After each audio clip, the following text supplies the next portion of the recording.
L'Australie est un pays de l'hémisphère sud dont la superficie couvre la plus grande partie de l'Océanie. La langue nationale est l'anglais et la monnaie le dollar australien. Sa capitale est Canberra, sa population est principalement concentrée dans les grandes villes côtières de Sydney, Melbourne, Brisbane et cette ville dont j'ai aucune idée de comment ça se prononce, et Adélaïde. Du surcroît, avec un PIB de 1542 milliards de dollars américains, l'État se place comme 12e puissance économique mondiale en 2012.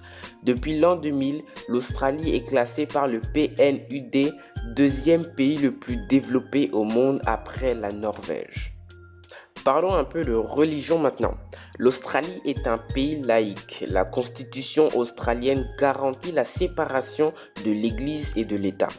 Il n'y a aucune religion officielle. La majorité des Australiens se disent chrétiens, environ 61% de la population, principalement catholiques ou anglicans.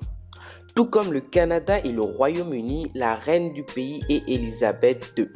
Mais tout comme au Canada, ils ont un premier ministre qui s'appelle Malcolm Turnbull.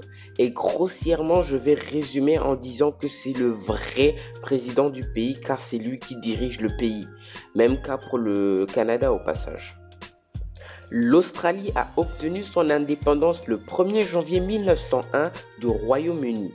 La population totale recensement de juillet 2015 est de 22 751 014 habitants avec une densité de 3 habitants au kilomètre carré. C'est vraiment très peu. La plus grande ville du pays est Sydney, c'est vraiment une ville gigantesque. L'IDH recensement de 2012 est de 0,938, soit deuxième au rang mondial derrière la Norvège.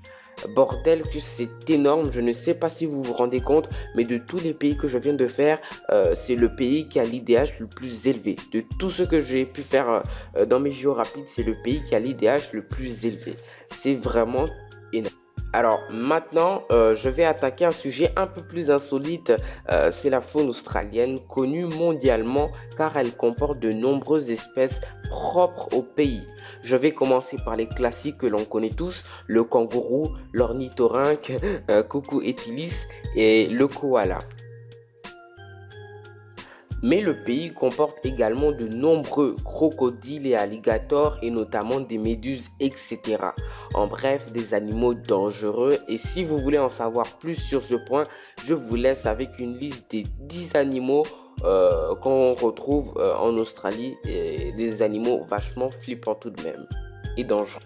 En résumé, l'Australie est un pays où il y fait très bon vivre, où la qualité de vie est super bonne et c'est également un pays que je vous recommande de visiter si vous en avez l'opportunité parce qu'il y a de nombreux paysages à visiter, des déserts ou n'importe quel paysage. Il y a également une faune et une flore très spécifiques au pays.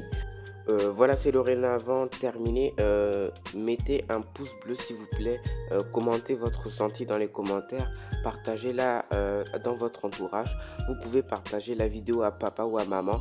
Ça peut les intéresser puisque c'est de la géographie. C'est un sujet qui peut leur plaire éventuellement. Et moi, je vous dis à la prochaine pour une nouvelle vidéo. Yo, le petit déjeuner, il y a toujours plein de choses à manger.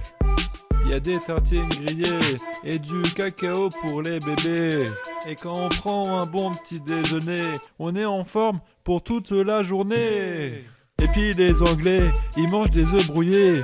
Moi j'aime pas trop, ça me donne la diarrhée. Manger 5 fruits et légumes par jour, c'est ce qu'ils disent à la télé. Et moi je le fais pas, je préfère manger du bacon grillé. Et si je fais autant de belles rimes, c'est parce que je mange beaucoup de tartines. Et puis j'aime bien le Nutella, mais Charlène à chaque fois elle mange tout.